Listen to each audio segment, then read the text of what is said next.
lambat.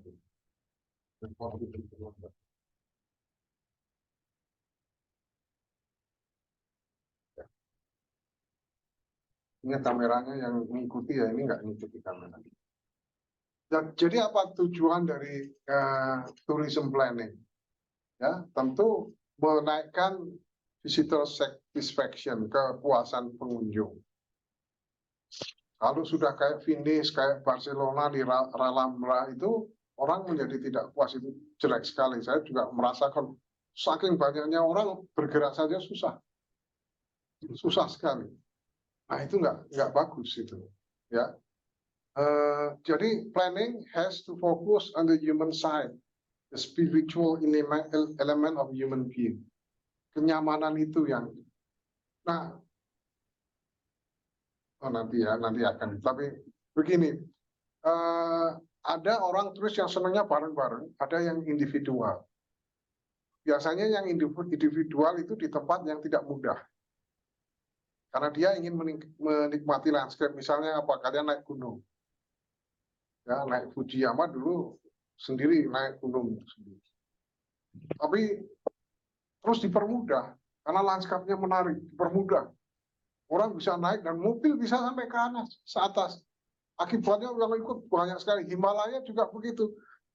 Himalaya itu pada musim pendakian, orang antre panjang sekali. Ya walaupun ada yang meninggal juga karena kedinginan itu ya. Orang antre yang supposed to be itu individual kenikmatan yang sedikit. Karena orang harus khusus ya. To total fulfillment of human being, ya, certainly increasing contribution to education, mestinya harus memberikan edukasi, equality of destiny of nation, sama di sama, liberation of man of spirit of respect for identity and dignity. Nah ini ada, kalau kalian ke Afrika atau kalian ke Papua, masih ada ya suku-suku dalam. Terus lihat tarian Papua, di sana, itu yang kalian nikmati apa? Turis yang dinikmati apa? Ini ada hubungannya. Identity and dignity. Sebenarnya apa? Pada satu saat itu pernah tarian orang Papua itu dibawa ke New York, musim dingin. Kalau menurut saya itu nggak benar. Menurut saya nggak benar. Mereka itu bagus kalau dilihat di dalam itunya, di dalam konteks tempatnya. Kalau di dalam konteks yang beda harus hati-hati sekali. Kalau enggak itu hanya dilihat sebagai ini aneh ya. Oh ini aneh, kita lihat tariannya orang Cina, oh ini aneh ya. Tidak di Cina-nya. Kalau kita di sana, nah itu suasananya memang begitu. Nah ini ada itu ya, itu identity dan dignity. Itu membuat dignity atau membuat itu hanya itu hal yang aneh dan kita ingin menonton karena keanehannya. Ini nggak benar. Jadi perlu satisfaction-nya itu dinikmati, ditingkatkan. Dulu waktu saya nonton tari kecak yang di Usop itu ya, yang pertama dulu, saya terkesan sekali ya, wah ini hebat sekali ya, nggak masuk. Dan berapa puluh tahun kemudian saya ke sana dan sekarang ini, menurut saya ini ada yang orang dari Bali, ya ada. Menurut saya itu tarian sudah kehilangan jiwanya. Itu sebagai tarian yang ditonton saja, padahal itu tarian tarikan kalau ada upacara. Ketika tarian itu sudah dihilangkan upacara itu menjadi tontonan, hilang jiwa tarian. Hilang. Itu yang sering kali. Jadi kita mesti memperhatikan itu ya. Affirmation of the originality of culture and respect to moral heritage people. Jadi kalau di sana ya seperti itu. Nah, tapi di lain pihak dia juga harus improve ekonomi dan bisnis sukses. Jadi kita memang perlu merencanakan itu dengan baik. Ya, primary or direct benefit itu bisnis tentu ya, cost income, labor, employment, private itu memperbanyak. Bali ketika COVID habis dia, orang pergi bertani. Sekarang ketika COVID-nya sudah hilang, relatif hilang, pertaniannya jatuh lagi. Ya jatuh sekali kan Bali kan. Secondary benefit itu induced benefit generated by spending of primary income. Restoran menyebabkan apa? Ada yang menanam pohon, ada yang membuat peternakan, telur dan seterusnya. Ya, ini bagaimana dia berhubungan. Dia harus sustainable resource use, kalau enggak rusak dia. Tourism not endanger the destination. Nature-nya tidak over capacity. Kalau sudah over tourism, rusak. Contoh yang juga sering digunakan itu adalah Pattaya. Tahu Pattaya ya? Di Bangkok. Pattaya itu sudah over. Banyak sekali orang ke sana, banyak sebelum COVID ya. Saya yang terakhir belum ke sana. Sebelum COVID. Saya tinggal 4 tahun di Bangkok, bukan turis berarti ya. Saking dia itu berkembang terlalu jauh, dia pindah jadinya ke pantai selatannya, namanya Jogtiem. Pantai Jogtiem, yang di sini jatuh. Udah, juga kalau sudah over, nggak bagus. The culture, jangan sampai culture-nya rusak. Tadi saya bilang, untung Bali itu mempunyai kekuatan yang lain. Tapi pun saya merasakan ini tariannya sudah hilang jiwanya. Tarian itu sudah tinggal, ini untuk tontonan, menari hanya untuk tontonan. Bukan menari untuk sesuatu yang lebih tinggi dari tontonan. Energy conservation, biasanya enggak ya, energinya habis-habisan. Ecotourism, green tourism, dan nature tourism. Nanti itu yang paling berpengaruh dalam lanskap itu adalah itu ya.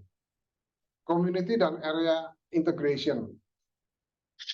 Sebenarnya lebih baik kalau tourism itu menyebabkan homestay di sana.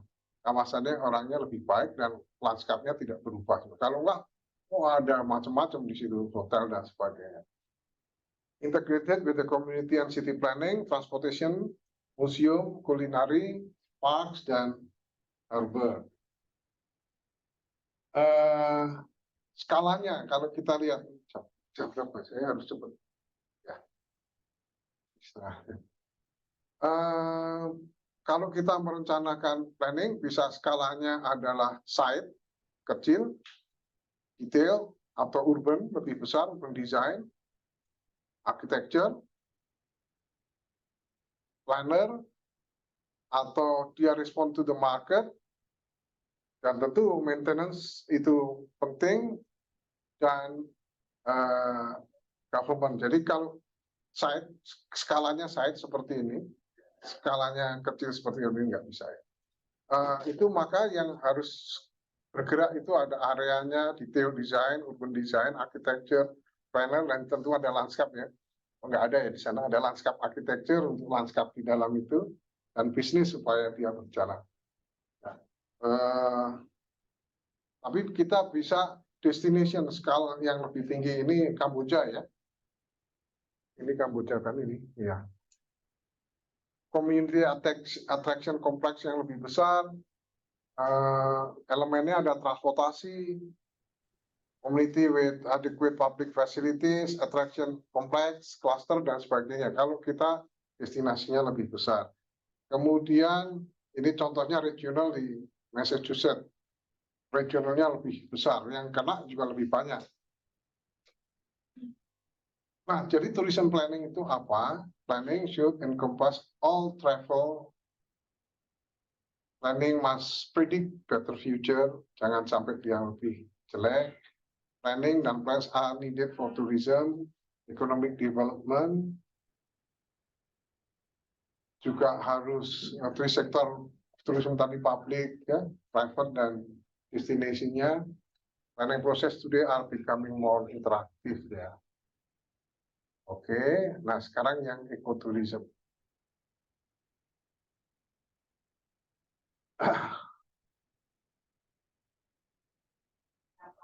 ada yang disebut sebagai, nanti kita bicara mass dan alternative tourism.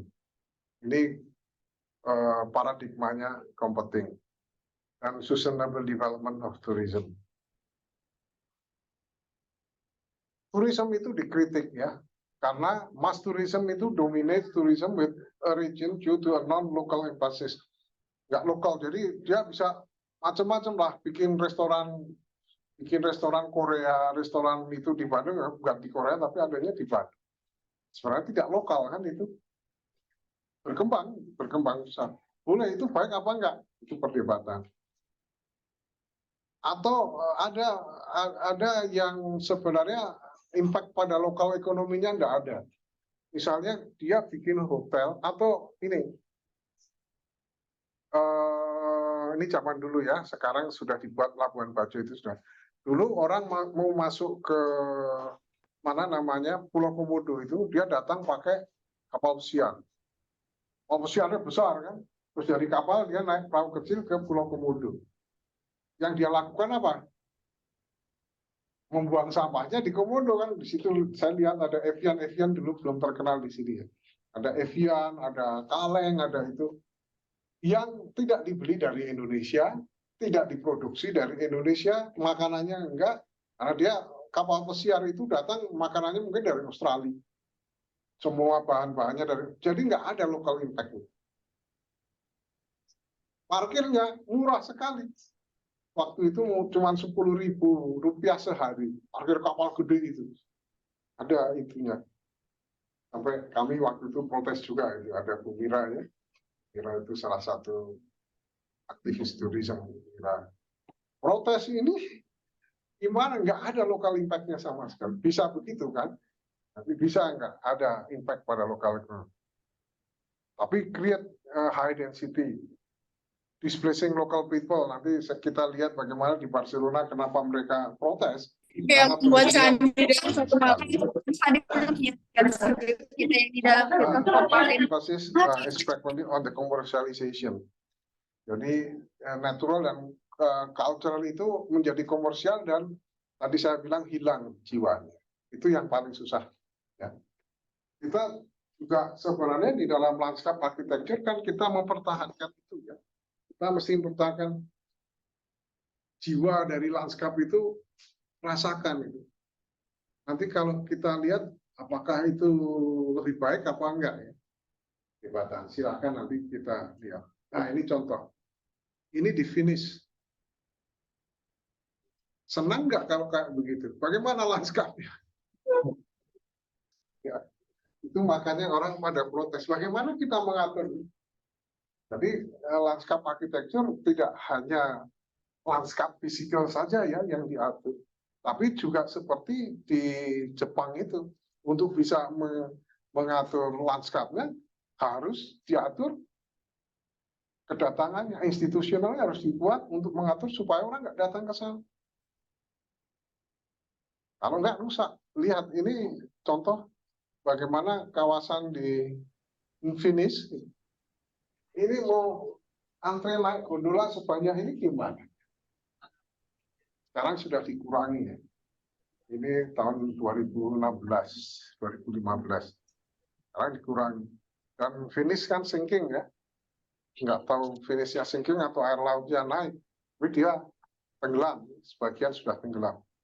Air lautnya naik. Ini tourism di finish. Sekarang juga di Bali, siapa yang di Bali? Menurut saya juga ini sudah agak over tourism ini. Banyak orang Rusia di sana. Ya kan? Banyak sekali orang Rusia dan masalahnya Rusia.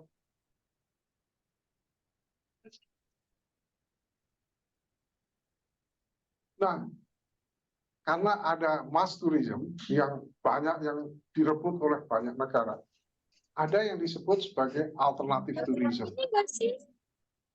atau AT. Jadi ini adalah bentuk dari satu tourism that advocate a different approach. Pendekatannya beda ya daripada mass tourism konvensional.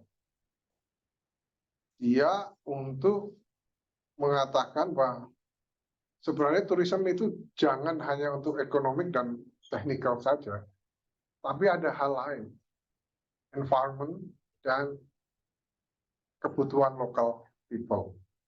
Kalau Labuan Bajo misalnya, kita harus pikir apakah hotel-hotel itu memperkerjakan orang lokal. Apakah produk yang dimakan di hotel itu produk dari lokal. Kalau dia minuman-minuman keras ada di sana misalnya, enggak ada di produk di situ.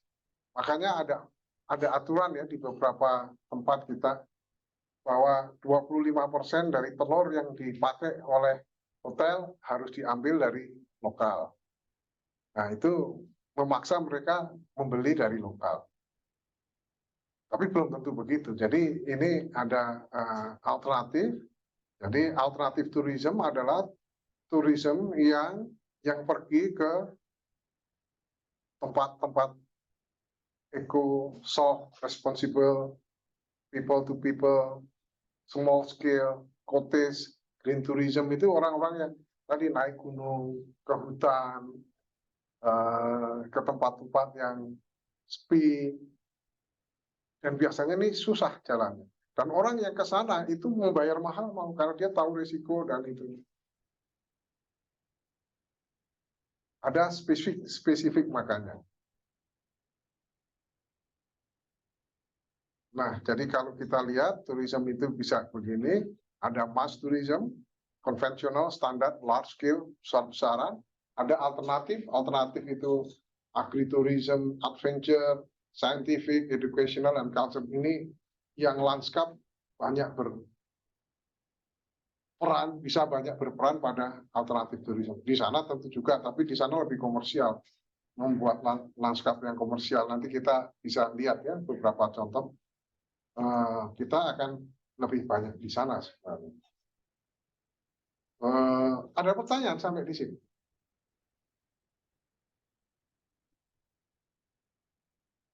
Sudah 45 udah, silakan. Perkenalkan, saya Ika Prayuni dari IALB Jabar. Yang lanjutkan S3. Oke. Pertanyaan saya ini terkait dengan tourism planning-nya ini, Pak. Karena salah satu tantangan untuk pengembangan kawasan wisata, terutama minat khusus ya Pak, kalau di sini mungkin bahasanya adalah Alternatif tourism. Jadi, misalnya untuk geowisata, atraksi-atraksi wisatanya kan sebenarnya adalah minat khusus yang tidak semua orang tahu gitu. Tapi ketika objek wisata ini ada statusnya itu baru dirintis, kan tentu saja dia butuh marketing atau publikasi sehingga menarik orang untuk datang. Nah, kadang-kadang yang kita hadapi di lapangan ketika mengembangkan jenis wisata ini adalah tidak ada adanya dilema. Kalau misalnya kita terlalu banyak publikasi, itu akan menjadi mass tourism. Tapi ketika kita kemudian membatasi itu di kalangan tertentu, nanti istilahnya income-nya tidak masuk, dan kemudian itu jadi apa ya, community development di sini tidak jalan, bahkan untuk maintenance-nya sendiri kan jadi nggak balik modal gitu ya Pak.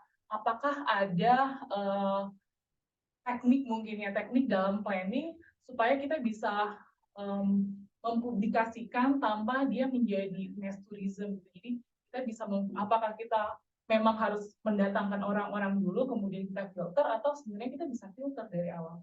Ada beberapa kemungkinan ya. Yang pertama tentu besar-besaran kita promosikan, tetapi ditulis bahwa kamu harus daftar. Jadi nanti bisa yang ini boleh hanya 100 orang yang nanti yang lainnya dalam waiting list. Itu cara tahu dengan besar-besaran. Promosikan besar-besaran. Boleh, bisa begitu. Ada beberapa tempat bahkan sebelum dibangun dia sudah dipromosikan. Kalian lihat di televisi malah ada seriesnya, yaitu membangun kepulauan atol di antara Pasifik itu ya. Orangnya itu dari Thailand. Kalau nggak salah investornya dari Thailand ya. Orang kaya itu ada atol di tengah Pasifik dijadikan destinasi wisata. Sangat khusus ya, di sana ada salah satu lagi pulau atol yang sangat khusus, yang datang sangat khusus, bayarnya mahal sekali, khusus. Yang seperti itu memang ada pasar tertentu ya yang dituju. Tapi ini yang ini di publik, diumumkan, bahkan menjadi serial televisi bagaimana dia membangun pulau itu. Setelah pulaunya jadi, yang datang ya nggak bisa semua, yang terbatas dari kapal-kapal yang mendaftar, kapal pesiar yang mendaftar. Bisa begitu kan? Tapi bisa yang kedua adalah dengan cara network yang harus dipunyai lebih awal, dan kita bisa tahu sebenarnya mereka itu biasanya alternatif tourism itu atau turis-turis destinasi khusus atau pecinta itu tertentu orangnya. Orang yang suka naik gunung itu ya tertentu, nggak semuanya. Nah itu ada komunitasnya. Nah, gitu. Melakukan promosi ke komunitas itu. Bisa itu dengan cara itu. Saya kira dua cara itu yang utama ya. Mungkin ada cara lain dengan cara network yang lebih ke bawah misalnya. Misalnya Bromo itu juga pada waktu tertentu menjadi over capacity. Saya kira terlalu banyak ini apa namanya mobil ke sana menjadi rusak. Sebenarnya dibatasi seperti Fujiyama.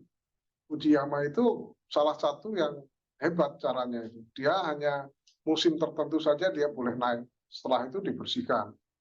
Kalau enggak, dia kotor terus. Dan orang banyak sekali ke sana. Ya, kira-kira begitu ya. Ada lagi? Ini education, itu juga tourism ya. Kita masuk ke hutan, lihat pohon ini, pohon apa, dikasih penjelasan. Pohon ini apa, kalau di Amerika kita trekking itu sudah seperti itu ya. Ada tempat untuk melihat burung atau apa gitu ya. Dan disebut ini burung apa gitu ya. Kalau enggak rusak, dan itu menarik sebenarnya. Dan banyak orang yang, banyak itu tanda petik ya, memang banyak orang yang memang senang dengan seperti itu. Tapi itu tidak bisa di apa buka, itu debat, dan itu persoalan. Ketika Labuan Bajo itu kan juga masalahnya di situ. Makanya kita berdebat itu, kalau dibuka seperti itu apa nggak rusak itu? Apa komodonya nggak lari? Saya pernah ke sana dengan 15 orang itu ya. Orang Indonesianya hanya 4 orang, saya dan teman-teman survei. Terus yang lainnya orang asing. Kemudian ada rangernya. Kita jalan. Katanya diajak ke feeding, please. Tapi baru di jalan, komodonya datang 1, 2, sampai 20. Pas 1 itu senang ya foto-foto. 20 kan dia nggak senang, kita lari-lari. Ternyata nggak tahunya itu di deretan kami berjalan itu orangnya membawa feednya itu, apa itu kambing. Yang baunya sudah, wah lari-lari saya melompat. Nah itu dibalik. Kita melompat di pagar 1 meter, si komodonya di luar. Saya lari karena saya masih muda, waktu itu tahun 93, 90. Saya masih bisa lari lompat ke situ.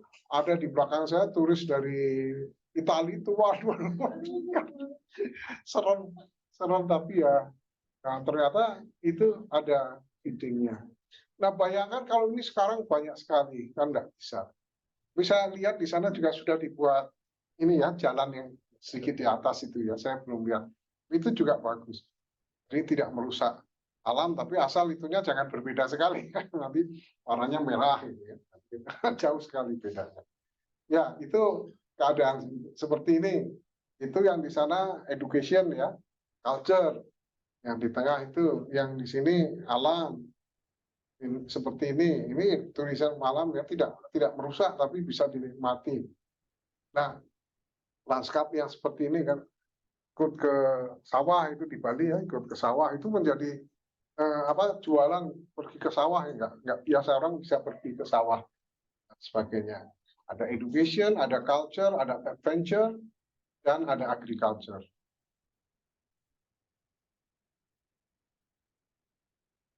Oke. itu ada advantage-nya. Dia akan benefit pada individual atau family yang suka. Ini mesti pilihan. orang yang suka di situ atau memberikan local community benefit. Ini yang diharapkan itu selalu. Kalau bisa dia itu homestay di sana masyarakatnya, tidak merusak lanskapnya menjadi suatu yang sama sekali berbeda. Ya, tapi kalau di urban ya sebenarnya lanskap juga, lanskap artinya merancang lanskap di urban yang menarik juga salah satu pekerjaan lanskap ya kita lihat. Untuk satu negara ya, to help avoid the leakage of tourism revenue outside the country. Kalau lokal itu kan pendapatan, kalau tadi saya bilang kapal pesiar tadi kan sebenarnya nggak ada yang masuk di negara di Indonesia, nggak ada yang masuk. Ya datang dari Australia nanti pergi lagi sudah langsung ke Singapura, langsung ke situ, di Indonesianya nggak ada apa-apa. Paling di Indonesianya hanya buang kotorannya aja. Kapalnya turun merapat hanya buang kotorannya, pergi lagi. Itu bukan satu yang baik dan bukan satu perencanaan yang baik.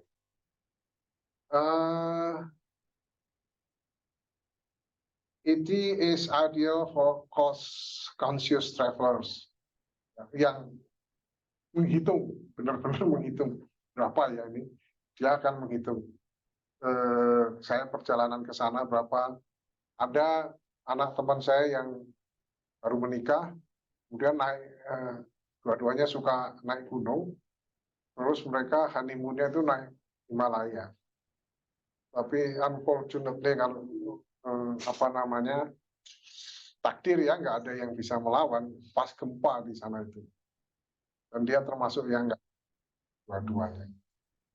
Ya mungkin mereka sudah berbahagia berdua. Tapi ibunya itu kan ya, wah sedihnya berbulan-bulan, bertahun-tahun. Hancur bener kan ya, banyak report mengenai Himalaya itu ketika kena gempa. Yang dulunya antrian panjang sampai nggak bisa. International relation ya, tentu itu juga menjadi promote itu. Local accommodation menjadi lebih baik.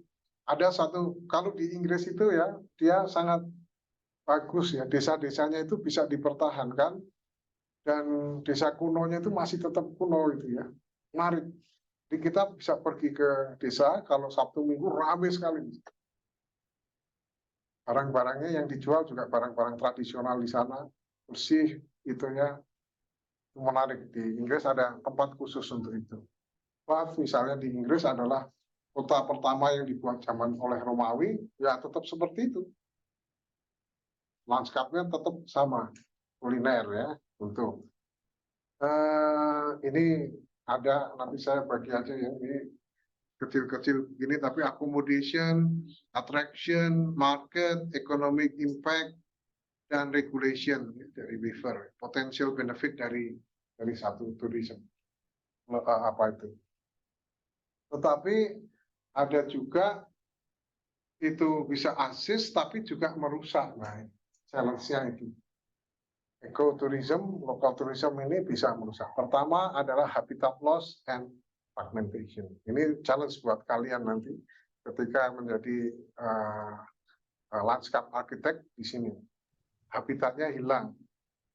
Increased tourism can result in construction of infrastructure, hotels, resort, highways, dan rusak naturalnya.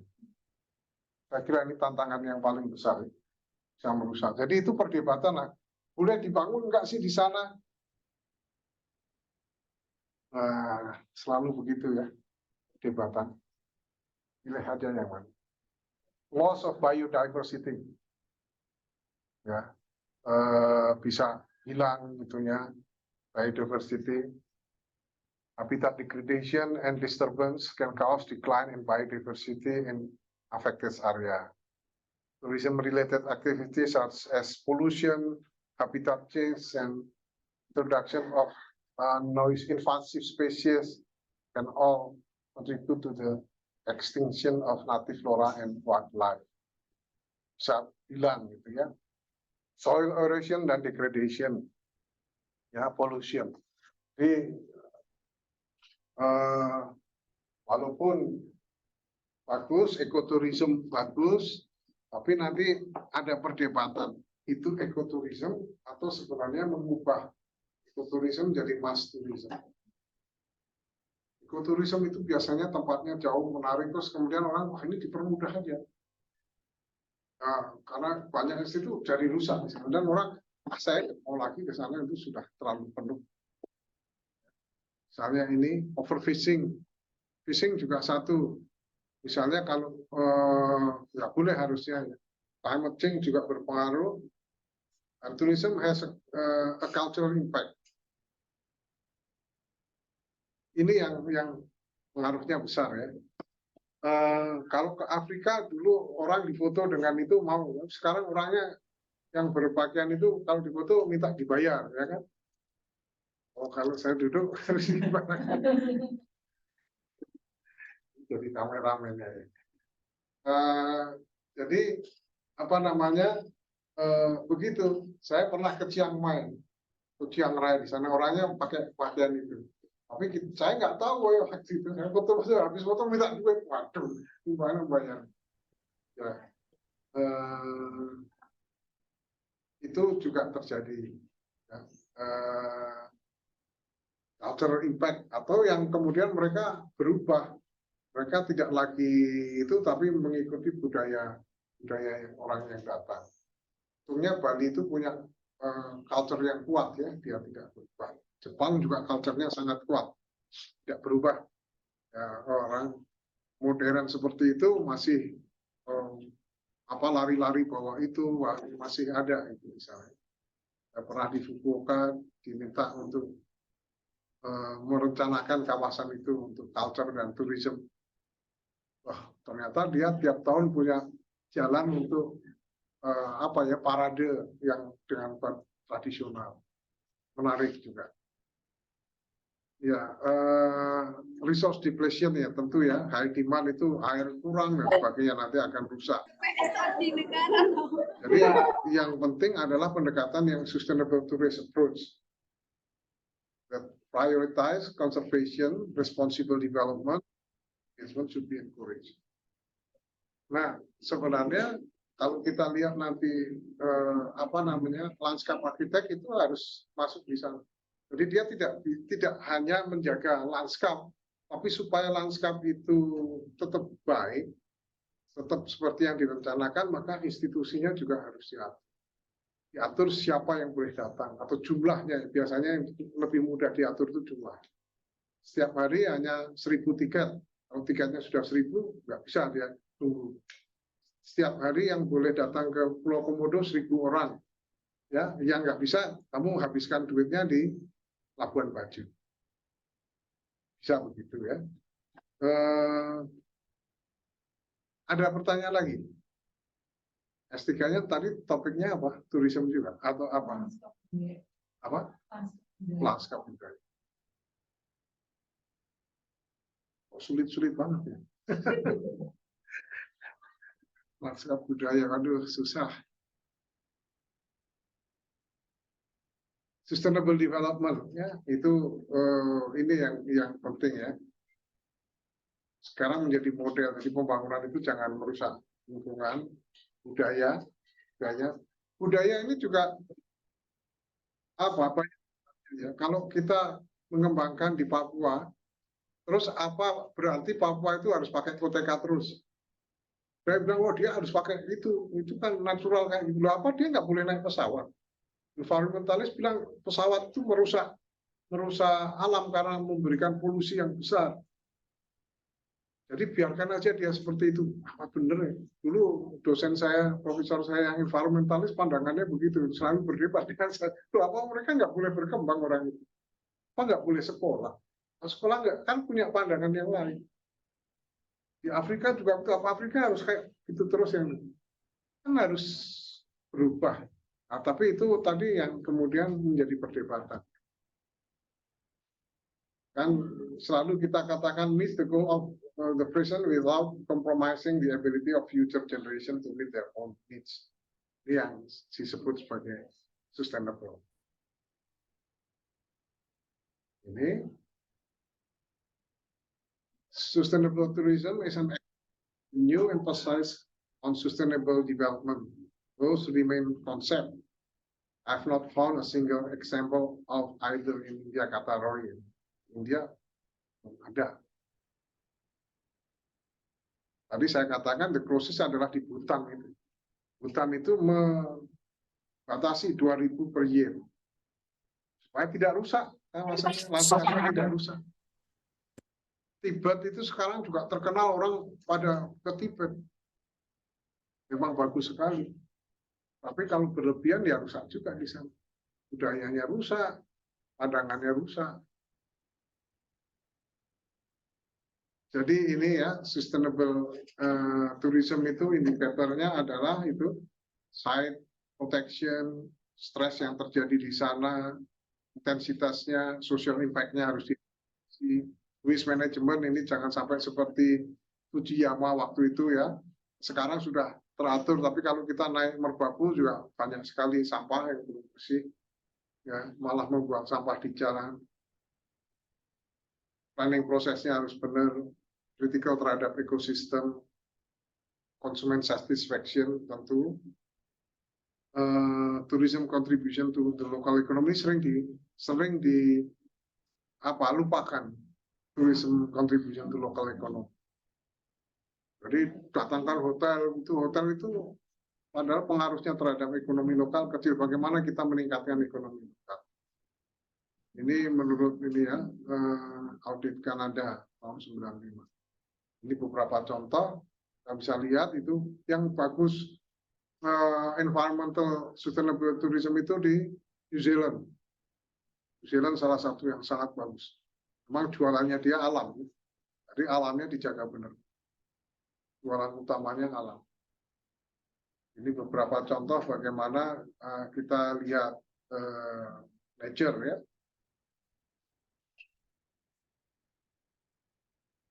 Ini berdasar penelitian WOL di 93 di Bali, sustainable tourism bisa cultural sensitive and possible development sustainable development strategy. Di sana belum ada strategi yang bagus, berkembang terus dan Bali itu jalannya kecil-kecil. Kalau sudah musim, siapa yang dari Bali di sini? Nggak ada. Kalau sudah musim turis, macetnya setengah mati. Nah, macet itu polusi dan sebagainya. Dan pendapatannya besar ya, besar sekali. Misalnya di Uluwatu ya, di Uluwatu itu ada pertunjukan yang dulu waktu tahun 90-an saya ke sana belum ada, sekarang ada pertunjukan barong. Barong apa? Kecap bukan barong, kecap. Itu sekali pertunjukan itu kan tempatnya itu kira-kira berapa ya? Itu ribuan lah ya. Ribuan itu. Berapa ya? Kalau satu itu 500, mungkin ada 5.000-an lah ya. Seingat saya sekitar 5.000-an. Itu sekali bayar itu 150.000 berapa? 150.000 sampai 200.000. Ya, sekali pertunjukan sekitar 1,5 jam. Hitung aja itu. Kalau 1,5 jam berapa besarnya yang dia dapat? Besar sekali. Besar sekali. Tapi jalan ke sana itu sudah macetnya setengah mati. Macet sekali. Di sisi lain saya lihat itu lebih bagus ya, pathway-nya itunya juga lebih bagus. Di sisi lain, waduh ini macetnya kayak ini mana? Saya baru 3 bulan yang lalu kali ya, 4 bulan lalu saya di Bali. Wah, kayak begini ya. Jadi kita harus work with institutional framework ini tahun 93 ya, mungkin sekarang sudah lebih baik. Multisektoral planning tidak bisa sendirian. Harus. Nah, ini ada sustainable tourism di New Zealand, tapi untuk saat ini saya nggak bisa klik ini.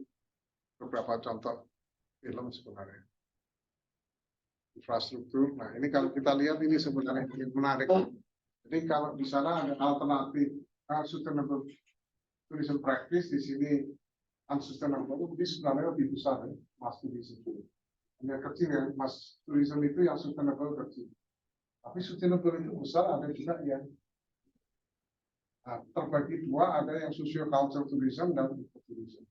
di dalam satu apa namanya tourism berarti ya, dari Butler dan Weaver ya, 98. Ekoturism itu apa?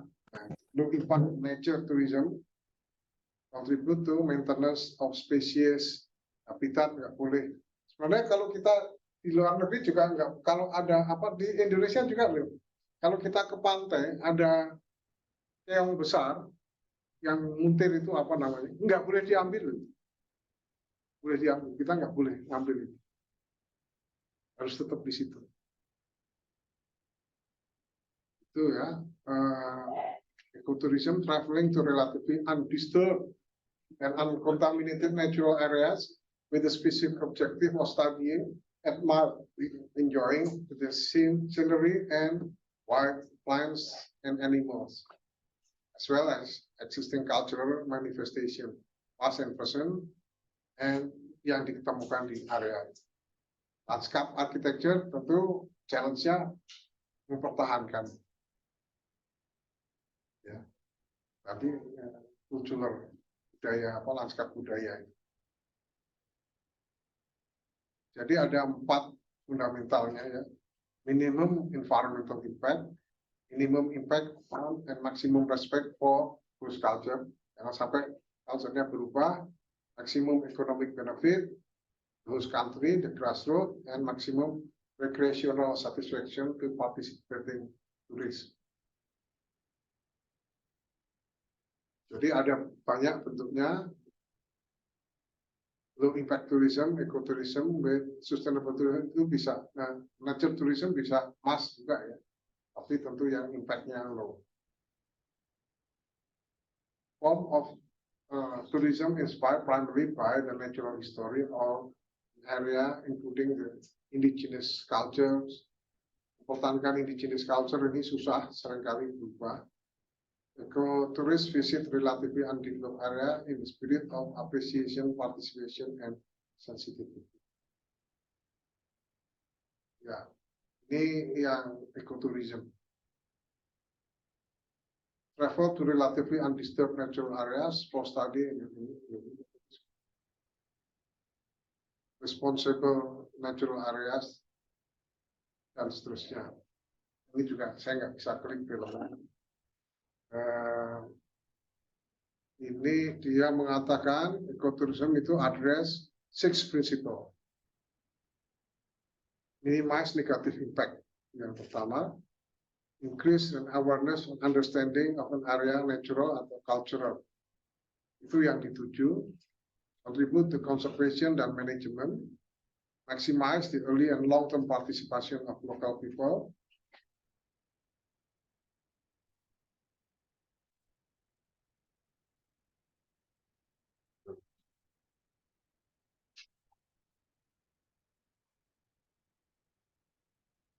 Saya sudah minta dijemput.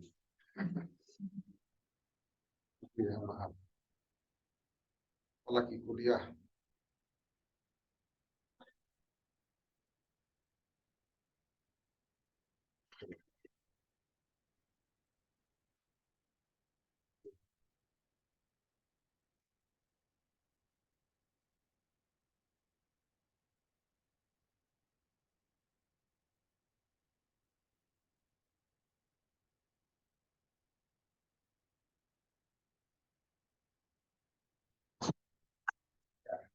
Jadi itu ya, provide special opportunity for local people. Ecotourism is environmentally responsible travel and visitation to relatively undisturbed natural areas. Ini yang selalu menjadi. Kira ini cepat saja. Nah, siapa yang ecotourism itu?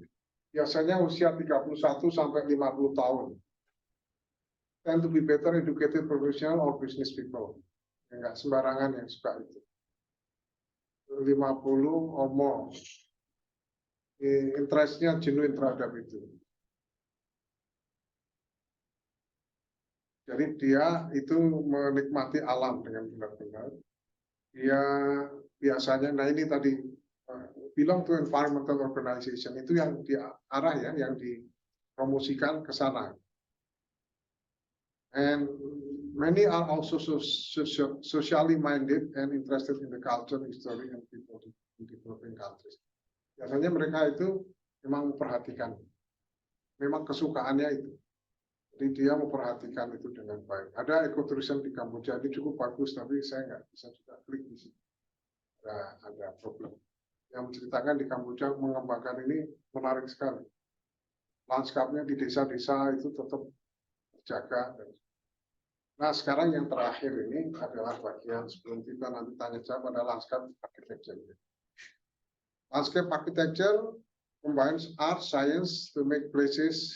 The art of provides a vision for landscape using drawing, models, computer, imaging, and text. Kalian mungkin sudah tahu semua ya, ini kan sudah semester 3 ya, tahun kedua berarti ya. Jadi sudah tahun ini saya nggak terus, tapi yang penting ini sering lupa. Apa itu subjeknya landscape architecture?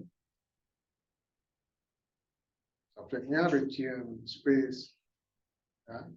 Itu both natural and physical environment, itu yang dikerjakan oleh seorang landscape architect. Objeknya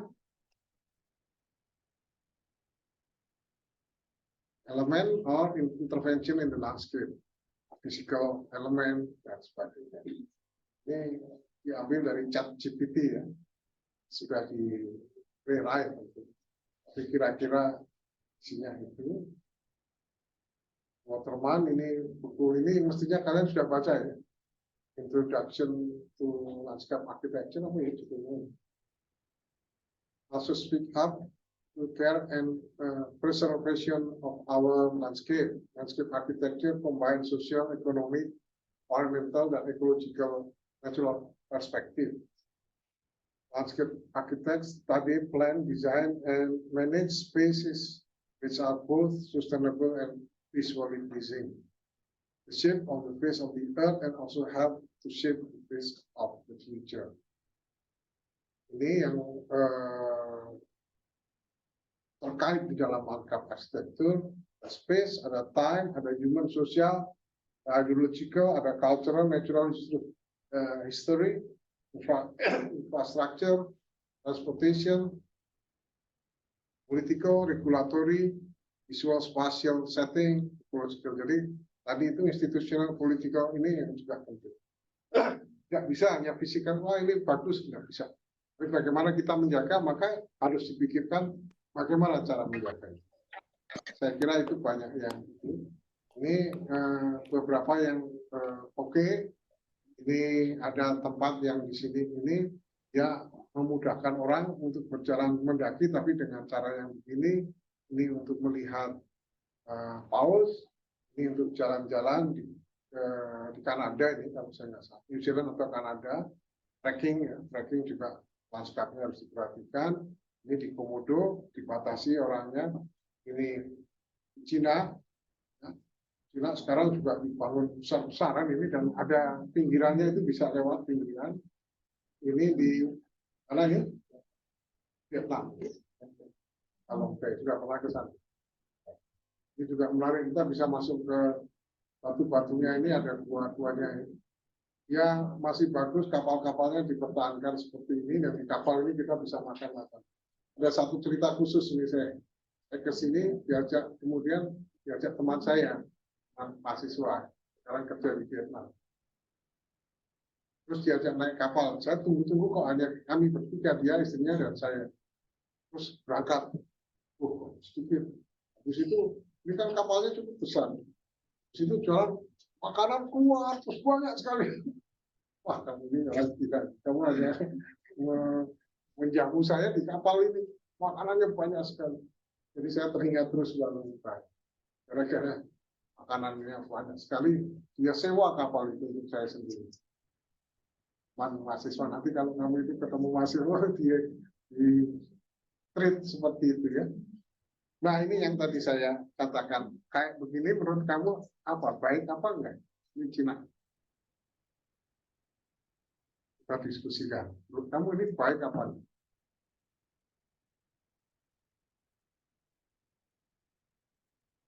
Ada lagi yang lebih ekstrim ya. Topinya dikasih lift ini, liftnya bisa lihat. Tapi tidak, jadinya ada besi naik. Menurut kalian gimana? Baik, kapan? Ada yang mau jawab? Ini lanskap arsitek kamu gerak di sini. Turisme mempengaruhi gitu. Ya berubah untuk ini menurut kalian bagus. Coba saya minta saja siapa yang di belakang yang baju kita ya, coba menurut kamu gimana?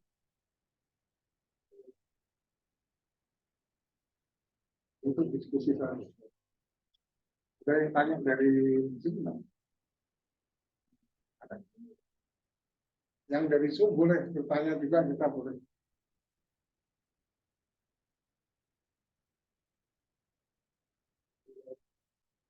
Di sini gambar dua ini kan semua tidak related dengan lanskapnya ya, sesuatu yang lain kan.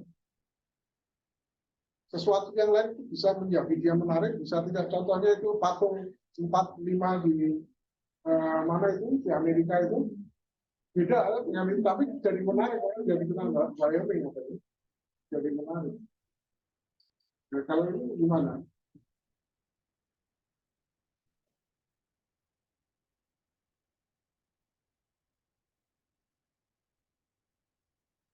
Saya nggak tinggal. Jadi untuk saya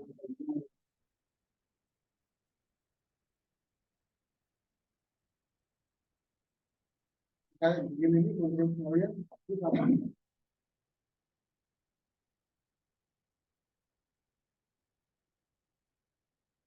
Begitu ya. Saya yang punya pendapat lain. Menurut kamu? Pribadi kurang, terutama ya mungkin orang di titik yang biasanya bisa menikmati panorama gunung dari manapun sekarang terganggu, jadi seakan-akan hanya orang yang dieksklusifkan gitu, tertentu bisa naik ke atas. Tapi memang ketika ingin dikembangkan di area-area yang sensitif gitu, di area gunung itu bisa sebetulnya, tapi bagaimana dari pemilihan material atau desain yang dibuat itu bisa mungkin menyatu dengan alam, misalnya dari warna, pilihan warna. Terutama kayak kita lihat yang sebelah kanan itu kan sebetulnya warnanya sangat ini ya, bertolak belakang hijau dengan warna merah.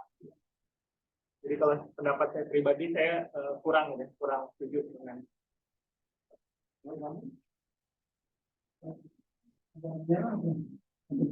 ya dua-duanya menurut kamu gimana?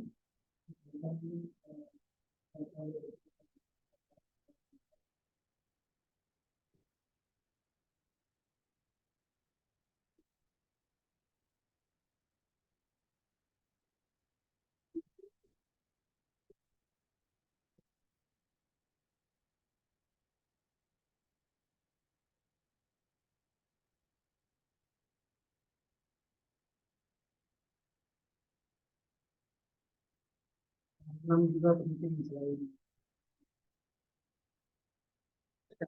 dapat ya, saya ingin ini buat kalian berpikir kayak begini nih, bagaimana ya, gitu ya. Karena ini lanskap arsitektur. Ini misalnya, ini yang sebelah kanan ini gimana? Ini dengan ini di Gunung Kidul dua-duanya. Ya, di Gunung Kidul. Ini jelas merusak alamnya besar sekali. Tapi orang ke sini bisa lihat pemandangan yang bagus. Dan orang ke sini. Ini kan urban landscape ya, urban landscape yang kita. Nah, lanskap arsitektur akan bergerak di sana. Dan memilih yang seperti ini baik atau tidak. Nah, jadi sebenarnya nanti baik buruk itu nanti biasanya bisa diterjemahkan dalam aturan. Kalau melanggar aturan sudah jelas.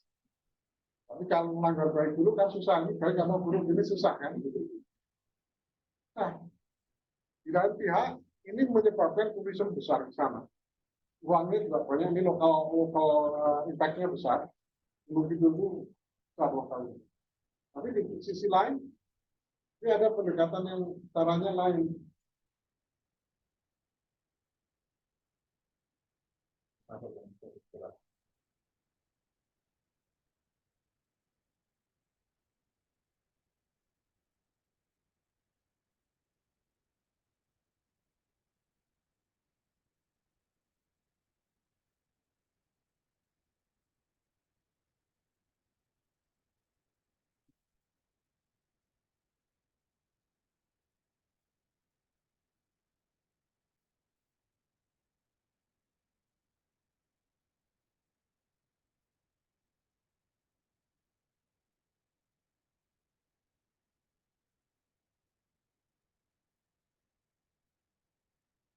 Itu yang terakhir belum masuk.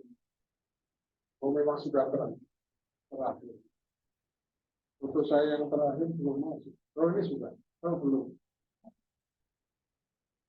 Ini ada foto-foto yang lain yang juga di mana namanya? Oh, belum share.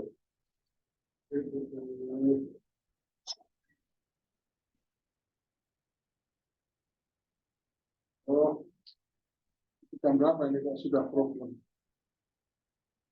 Ya sudah, ini sudah problem, ini harus di restart.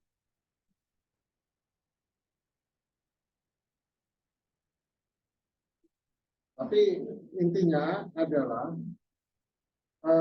ketika kita mengerjakan itu di satu lanskap untuk keperluan turisme tadi, itu banyak sekali perdebatan yang lebih pada etika kalau sekarang itu lagi ramai. Baik atau buruk ini apa ya? Kalau itu sudah jadi aturan bangunan gedung jelas ini nggak boleh, ini boleh. Oh, dibangun di situ boleh, tapi ini seringkali belum ada aturan.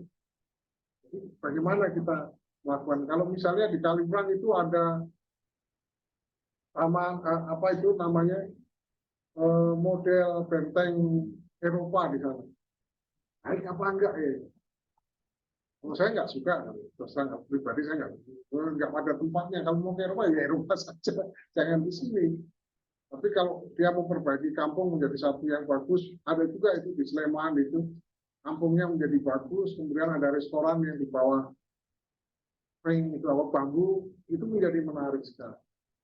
Turis dan lanskapnya blending, benar-benar kita merasa nyaman sekali. Nah, ini yang banyak contoh perubahan yang ekstrim itu di Cina. Banyak sekali perubahan yang ekstrim sekali perubahan. Tapi ada juga yang menarik itu di pinggiran tebing-tebingnya itu bangunan-bangunan lama yang kayu menarik di sana.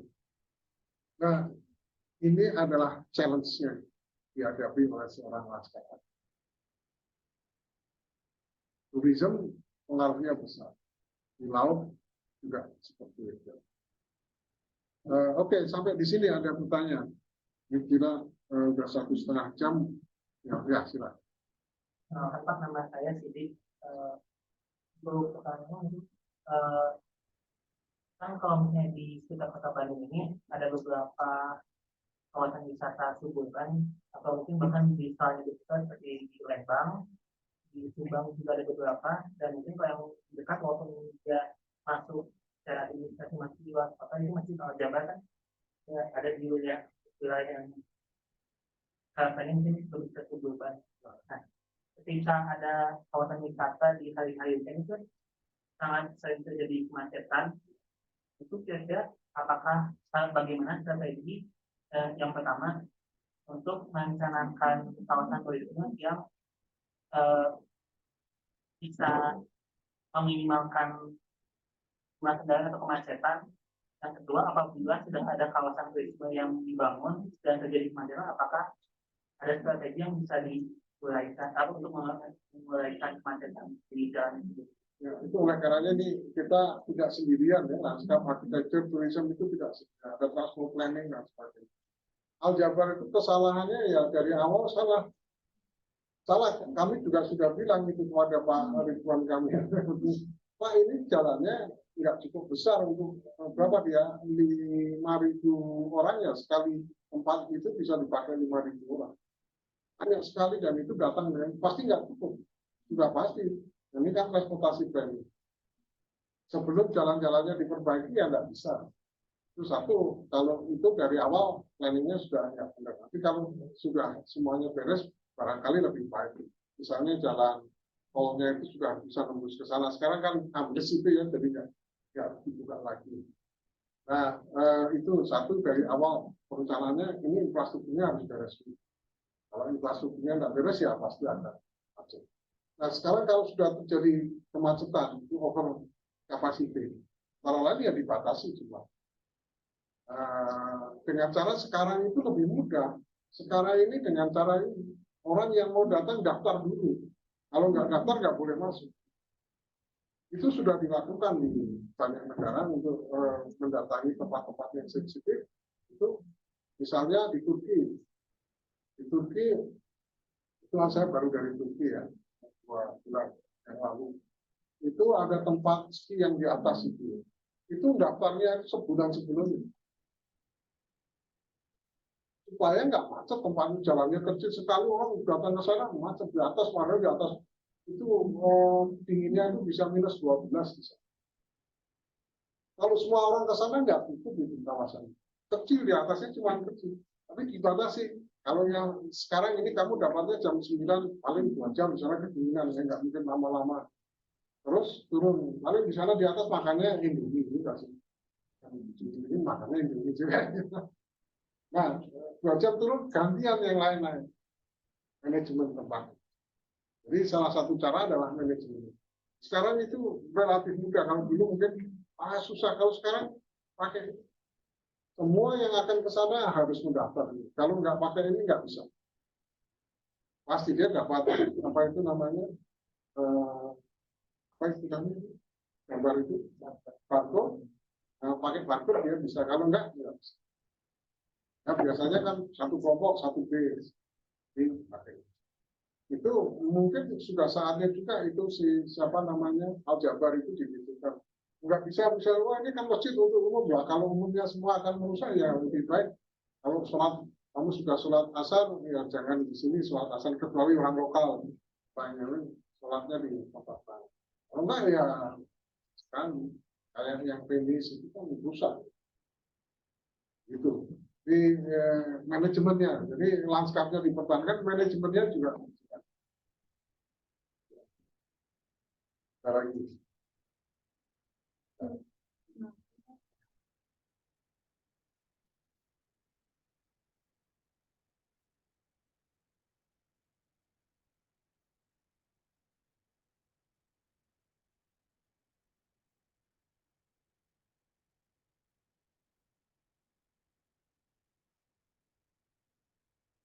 Itu planning ya, manajemen pariwisata. Sebenarnya mungkin kenapa saya kelewatan ya atau enggak. Jadi kalau kita planning itu sedapat mungkin satu orang ketika melakukan perjalanan itu tidak hanya satu tujuan. Jadi kalau kita ke Jakarta itu ada tujuannya Puncak, ada atau kalau kita ke Jogja itu ada Prambanan, ada Borobudur, ada apa yang dibuka. Sehingga dia bisa bergantian tempatnya atau dibuka khusus di dalam planning apa namanya tourism planning itu kita perhatikan ada jarak sekian maka ada berapa tempat yang harus kita buka karena ada spending time ya berapa lama dia tinggal di situ itu kalau hanya satu tempat jauh di satu tempat terus balik lagi itu suka tidak efisien jadi lebih baik tempat itu ada tempat lain. Selain dari itu, dia bisa untuk berputar itu. Sini dulu, ke sini dulu, ke sini. Nah, di Turki itu kami pergi ke bekas apa namanya runtuhan Romawi, ya, kuno sekali, kota yang sangat kuno. Kadang-kadang yang mengejutkan orang Romawi sudah bisa disungai. Tapi itu nggak bisa banyak-banyak, ya itu dibatasi juga. Jadi jam sekian sampai jam sekian siapa yang mendaftar dulu. Dan itu tidak satu. Di sini ada di sana jadi nanti gantian. Jadi itu destinasi wisata itu jangan satu, ada spending time berapa lama. Apakah mau sehari? Kalau sehari kita bisa berangkat apa tempatnya. Kalau 2 hari tinggal di situ apa saja. Ya, jadi begitu. Bisa membuat tempat-tempat yang lain yang kita bisa atur. Ya. Perkenalkan nama saya Habis. kalau misalkan terkait sama turisme yang apa maupun geopark, nah itu dalam merencanakan mitigasi bencana Pak, namanya geopark atau ekopark itu kan dinamis ya Pak. Gimana caranya biar tetap sustain, kemudian lanskap sendirinya atau bentang alamnya tidak berubah Pak dari bencana alam. Kalau akibat dari bencana alam kita nggak bisa memprediksi ya. Nggak bisa. Yang bisa kita prediksi banyaknya orang itu akan menyebabkan longsor apa enggak, itu bisa diprediksi. Tapi kalau akan terjadi gempa atau itu kita nggak bisa prediksi. Bisa, tapi kita bisa tahu kalau terlalu banyak orang di sana bisa longsor. Jadi dikurangi. Kalau ekstrimnya misalnya ini kalau menara Pisa itu miring ya, itu pasti dibatasi orang yang boleh naik. Terlalu banyak nanti tambah miring. Jadi ada batasan-batasan seperti itu. Yang bisa kita lakukan sama geopark juga ya, harus hati-hati ini sensitif enggak areanya. Kita harus tahu ya geological itu ini sensitif area apa enggak. Kalau terlalu sensitif ya kita harus batasi. Sebenarnya pembatasan itu salah satu approach yang sekarang digunakan ya di dalam manajemen pariwisata untuk tempat-tempat seperti itu. Yang saya lihat dan rasakan ya tujuan nggak bisa. Oh sudah terlambat daftarnya nggak bisa.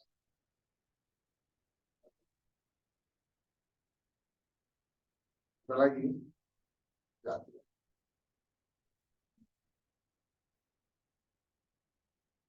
Sustainability. Banyak ya orang tuh belajar itu tapi makan itu. Nanti dari segi lainnya itu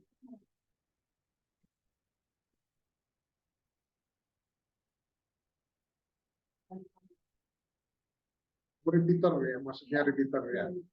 Repeater itu dibuat kalau itu satisfying. Kalau tempat itu memang menarik dan menjanjikan sesuatu yang tadi yang well-being-nya itu terpuaskan. Nah, itu salah satu yang menjadi ukuran juga ya. Repeaternya beberapa hotel itu beberapa repeater kalau dia sudah punya orang selalu akan ke sana itu yang baik. Tentu satisfaction itu macam-macam ya tempat itunya. Jadi itu mesti harus diperhatikan itunya. Ini anak saya yang lagi. Jadi itu yang harus diperhatikan. Nah, kalau pertanyaannya bagaimana, ya membuat fasilitas di sana menarik. Jangan sampai di sana kamar mandinya jelek udah nggak mau datang lagi. Nah, ini enggak, tapi bersih. Jadi ini manajemen lagi. Lanskap juga begitu memudahkan. Bahkan ada di beberapa tempat ya di luar negeri yang saya kunjungi, saya kira di sini juga sama. Dia menyediakan fasilitas seperti kalau musimnya dingin dia ada jaket, ada itu yang bisa disewa dengan mudah. Tidak mahal-mahal. Ya, jadi kita ke sana bisa, nanti datang lagi ke sana bisa. Saya kira di sini Arum Jeram itu juga ada, itu orang juga ingin menikmati laki-laki terus. Itu facilities ya, pasti. Banyak dengan facilities. Kalau saya ke Masjid Al Jabar udah nggak mau lagi ke sana. Gimana Bu? Besok penuh. Kalau ke sana ya pasti tidak ada itu. Gitu. Ya, oke. Ada lagi? Yang di itu tidak ada. Enggak.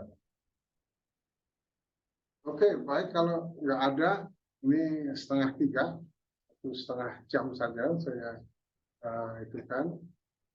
Jadi kira-kira itu ya yang saya sampaikan tadi. Sebenarnya apa sih potensi dan challenge dari satu ekoturisme pada itu. Intinya lanskap arsitek harus mampu membuat kawasan itu menarik tanpa merusak. Nah, kalau untuk tourism itu tadi yang lebih baik sebenarnya yang bukan mass tourism. Yang paling baik itu sebenarnya yang alternatif tourism. Jadi memang arahnya ke sana ya. Jadi dipilih orang yang arahnya ke sana. Kalau mass tourism ya biarkan kota aja lah. Ke tempat-tempat itu Jangan. Di kota-kota kalau terlalu banyak juga nggak baik. Barcelona itu besar, tapi ketika turisnya banyak, ya tidak di semua tempat, terutama La Rambla, ya itu daerah yang paling disukai turis. Turisnya banyak. Padahal menurut saya ya, mungkin yang disukai turis itu ya karena banyaknya. Ya. Kalau nggak banyak orang nggak, karena banyaknya itu merusak. Nah, pertanyaannya adalah kemudian apa lanskap arsitek? Lanskap arsitek itu tidak hanya mengolah fisik, ya.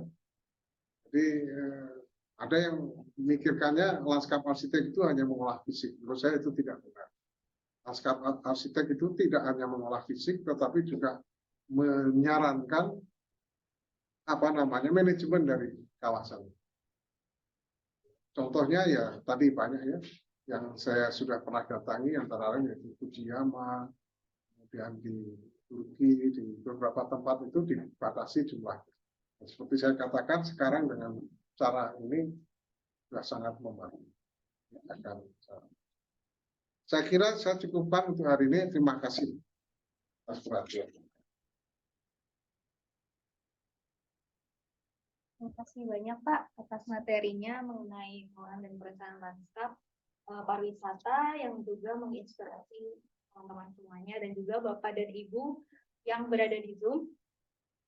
Mungkin setelah ini kita foto dulu Pak. Oh ya, silakan. Gimana caranya? Nanti kita klik.